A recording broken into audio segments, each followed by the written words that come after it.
They cried, they hugged, and tried to console one another tonight at a vigil in Queens honoring the memory of a pregnant mother and her unborn baby murdered. 29-year-old Vanessa Pierre's boyfriend arraigned in court today, charged in their death. We all want love, we all want the family, we all want that picture perfect life, but unfortunately she fell in the arms of a psychopath. It is our job to protect Black women. It is our job to uplift Black women. It is our job to love Black women. This chilling footage captures the moment Vanessa Pierre's lifeless body was dragged from her car and dumped on the side of the road by her boyfriend, Joey Charles. Vanessa was 6 months pregnant at the time. Authorities say Charles strangled her with a pajama bottom before fleeing in her vehicle and then brazenly calling police to report her missing, believing he could get away with the crime. But investigators quickly uncovered the truth. Vanessa Pierre was born on January 1st, 1991, to her parents Hurin and Elsie Pierre. The eldest of 3 siblings, she was known as a bright, compassionate young woman who was always eager to help others. She grew up in Freeport, New York, attended Freeport High School, and later pursued nursing in college. After graduation, she began working at a local hospital, where colleagues described her as hardworking, dedicated, and an absolute sweetheart. Heartbroken family and friends gathered at the site where her body was discarded, mourning the loss of someone described as gentle, giving, and full of life. One mourner put it simply, "As women, we all want love, a family, that picture-perfect life." Sadly, Vanessa fell into the arms of a psychopath. Those who knew Vanessa remember her as someone you could always count on, a woman with a kind word for everyone. She dreamed of becoming a mother and starting her own family. That dream took a dark turn when she became involved with 29-year-old Joey Charles. Vanessa believed she had finally found the one. Joey Charles, the son of one of her co-workers, seemed like a decent match. There isn't much public information about his background, but records show he briefly played basketball at Herkimer County Community College in New York during the 2011 to 2012 season. He also held a license as a security guard, though it's unclear if he was working at the time of Vanessa's death. To Vanessa, Charles appeared to be a good guy, but her family had misgivings from the very beginning. Her sister Melissa later revealed that she suspected Charles was using Vanessa for her money. Vanessa wanted a family, she wanted kids, she was ready for all of that, Melissa explained. And I guess he told her he wanted those things too. He told her he could give her that life, and they jumped right into it. My sister had so much going for her. She had good credit, she was kind, sweet, and loved by everyone. But I kept warning her, this man was not it. Something about him was just off. He was a pathological liar. This man is not it. I kept telling her, this man is not it. Something was just off about him. He was a pathological liar. How long were they together? They moved really fast. They were together for like a year. Less than that. And he didn't work or anything, or what do you know about him?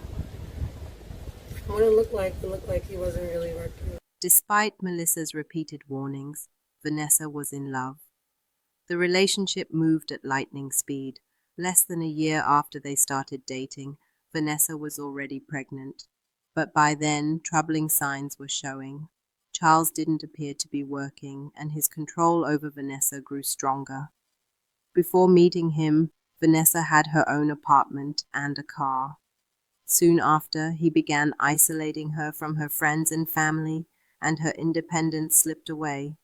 Within months, their situation had spiraled. The couple was reportedly homeless, living out of a car even while Vanessa was 6 months pregnant. But despite the red flags and mounting struggles, Vanessa stayed by his side. Vanessa was determined to make her relationship work. She was overjoyed at the thought of becoming a mother, and had even chosen a special name for her baby girl, Libby Egypt. Friends and family, however, never trusted Charles. One of her sisters later admitted, I just felt like he was using her for her money. By 6 months into her pregnancy, Vanessa already knew she was carrying a girl and couldn't wait to meet her daughter, but her dreams of motherhood came to a tragic end. On the morning of Friday, October 23rd, 2020, at around 6 a.m., an MTA bus driver noticed something unusual on the Horace Harding Expressway in Queens. Pulling over to investigate, he discovered a horrific scene: the body of a pregnant woman lying on the roadside, a pair of gray sweatpants tied tightly around her neck. That woman was Vanessa Pierre. She was dressed in pajamas, an orange shirt, bottoms, and only a single sock. Emergency responders rushed to the scene and tried desperately to save her, but it was too late. She was pronounced dead where she lay. An autopsy later confirmed what investigators already suspected: Vanessa had been murdered. The cause of death was asphyxia due to compression of the neck, and she also bore a black eye, showing she had been beaten before her death. Detectives were horrified. Who could commit such a brutal act, strangling a pregnant woman and discarding her body on the side of a busy road as if she were nothing? The hunt for her killer began immediately, and it didn't take long before police zeroed in on their prime suspect. On Monday, October 26th, just 3 days after Vanessa's body was found, Joey Charles made a call to 911. He reported Vanessa missing, telling the operator he hadn't seen her in several days and was worried, but investigators weren't convinced. That same evening, Charles was picked up at his family's home in Uniondale for questioning. Surveillance footage shows him being searched before entering the precinct. Notably, he wasn't handcuffed, as police stressed he was not yet under arrest. Detectives began speaking with neighbors and relatives, who confirmed that Charles was the father of Vanessa's unborn child and that the two had been together for about a year. Charles's mother recalled that on the night before Vanessa's death, Vanessa stayed at their house. She even remembered Joey telling her, "Mama, don't make any noise, my wife is sleeping." The next morning, Vanessa's body was found on the side of the road. When questioned, Charles claimed he had dropped Vanessa off at her mother's home. But that story quickly unraveled, because Vanessa's white Dodge Charger was still parked in the Charles family driveway.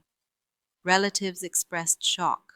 One aunt insisted she had never noticed signs of trouble between the couple. Neighbors, however, described Charles as kind of a weirdo who mostly kept to himself. Meanwhile, grief spread through Vanessa's circle of loved ones. Her family and friends gathered in Queens at the site where her body had been dumped. They lit candles, released balloons, and wept for the young nurse and her unborn daughter. Vanessa's father spoke through tears. "It's horrible what happened. I lost 2 people. I was preparing for her baby shower. Instead, I have to make funeral arrangements. She was such a good girl. She had a nice family. She was a nurse. Look what happened. She met the wrong guy." Vanessa's sister Melissa launched a GoFundMe campaign to cover funeral expenses, raising over $11,000. The outpouring of support reflected how deeply Vanessa had touched those around her. Friends, former classmates, and co-workers shared memories of her kindness, her smile, and her generosity. For everyone who knew her, Vanessa's death was more than a tragedy. It was the cruel theft of a life filled with promise and of a child who would never get the chance to be born. May she and her baby rest in peace. Vanessa Pierre should have been here today. Instead, candles spelled out her name as activists held a vigil in her honor. You have a responsibility to protect every black woman. She was a sweetheart. She was hardworking. They stood in silence for 29 seconds, one for each year of her short life. It is our job to protect black women. It is our job to uplift black women. It is our job to love black women. You have a responsibility to protect every black woman, one speaker declared. Investigators later confirmed that Vanessa had been strangled, likely beaten, and then dumped by her killer, who shockingly used her own car to dispose of her body. Her boyfriend, 29-year-old Joey Charles, was facing a possible sentence of 25 years to life in prison if convicted. At the time, police kept many details under wraps, but on October 27th, the NYPD Chief of Detectives released disturbing surveillance footage that changed everything. The video, time-stamped at 4:38 a.m. on October 23, 2020, showed a man identified as Charles pulling up to the sidewalk in a light-colored two-door car. He opened the passenger door, hurriedly dragged a blurred figure out, and left it by a bush. The footage then showed him walking briskly around the car before getting back into the driver's seat and driving away. Vanessa's sister immediately recognized the car. It was Vanessa's own vehicle. This chilling realization meant Charles had not only killed her, but had also used her car to discard her body. Further surveillance helped detectives piece together a timeline of events. At 2:50 a.m., Charles was seen driving Vanessa's white Dodge Challenger near the Horace Harding Expressway. At one point, he pulled over and climbed into the back seat where Vanessa, still alive, could be seen moving. Then, at 3:38 a.m., the movement stopped. Vanessa lay across the seat, motionless. More than 90 minutes later, Charles exited the vehicle, dragged Vanessa's lifeless body onto the sidewalk, and left her there before fleeing. Her body was later discovered roughly 15 miles from her home and 17 miles from his. The district attorney's office called the case heartbreaking. A pregnant woman was allegedly killed by this defendant, the father of her unborn child. Her family is devastated. The defendant is in custody and will answer for his alleged actions. Vanessa's family, however, felt the charges didn't go far enough. They questioned why he wasn't charged with first-degree murder. She fell in love with the wrong man and she got killed for that, one family member said. We need the system to work for her, to give that guy what he deserves. They hugged and tried to console one another tonight at a vigil in Queens honoring the memory of a pregnant mother and her unborn baby murdered. 29-year-old Vanessa Pierre's boyfriend arraigned in court today, charged in their death. Eyewitness News reporter Lucy Yang spoke to the victim's best friend tonight. There were memorial candles, photos of the beautiful victim, and a balloon announcing the baby would have been a little girl. All this too much to bear. 29-year-old Vanessa Pierre, we're told, was a licensed practical nurse on Long Island who was 6 months pregnant. On Friday, as you can see in the surveillance video, her body was dumped on the sidewalk along Horace Harding Expressway in Bayside, Queens. It did not take long for police to arrest her 29-year-old boyfriend, Joey Charles. Authorities believe he is the father of the unborn baby girl. Friends and family gathered tonight on the spot where her body was dumped, heartsick that someone so gentle and giving is gone. Officials report Vanessa had been strangled and that the killer used her own car to dispose of her body. There are also signs she had been beaten. Her boyfriend faces 25 years to life in prison if convicted.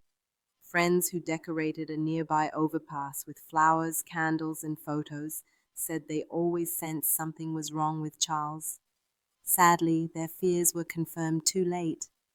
Vanessa had 10 to 15 close friends, yet in the final months of her life, she didn't speak to a single one. Her sister Melissa explained that Charles had isolated her completely, cutting her off from everyone she loved. Despite overwhelming evidence, including chilling surveillance footage, Joey Charles pleaded not guilty. His trial began in November 2023. Jurors were shown the disturbing video of Charles dragging Vanessa's lifeless body from her car and dumping her on the sidewalk like trash. Prosecutors argued that sometime while the two were alone in the car, Charles strangled Vanessa to death before abandoning her. The motive for the brutal killing was never made clear, but the jury didn't need one. Charles was convicted of second-degree murder. Following the verdict, prosecutors issued a statement. We achieved justice for Vanessa. The verdict does not bring her back, but it holds her killer accountable. We will be asking the court to impose the longest possible sentence, given the brutality and callousness he showed. On November 29, 2023, a judge agreed. Charles was sentenced to the maximum, 25 years to life in a New York State correctional facility. Sadly, Vanessa's case is far from unique. Domestic violence killings remain alarmingly common. Around the time she was murdered, police reported at least 3 other similar cases in New York. Former Judge Judy Harris Kluger, now the Executive Director of Sanctuary for Families, explained the devastating pattern. The greatest danger often comes when victims are pregnant or when they are leaving. These factors can dramatically heighten the risk, Kluger added, that the COVID-19 pandemic only made things worse. Domestic violence hotlines saw a sharp rise in calls for help as isolation, financial strain, and fear at home intensified. When you're in a crisis situation, as we are in this city and country, the risk is elevated, particularly for those already at risk, she said. Vanessa's story is a heartbreaking reminder of that reality.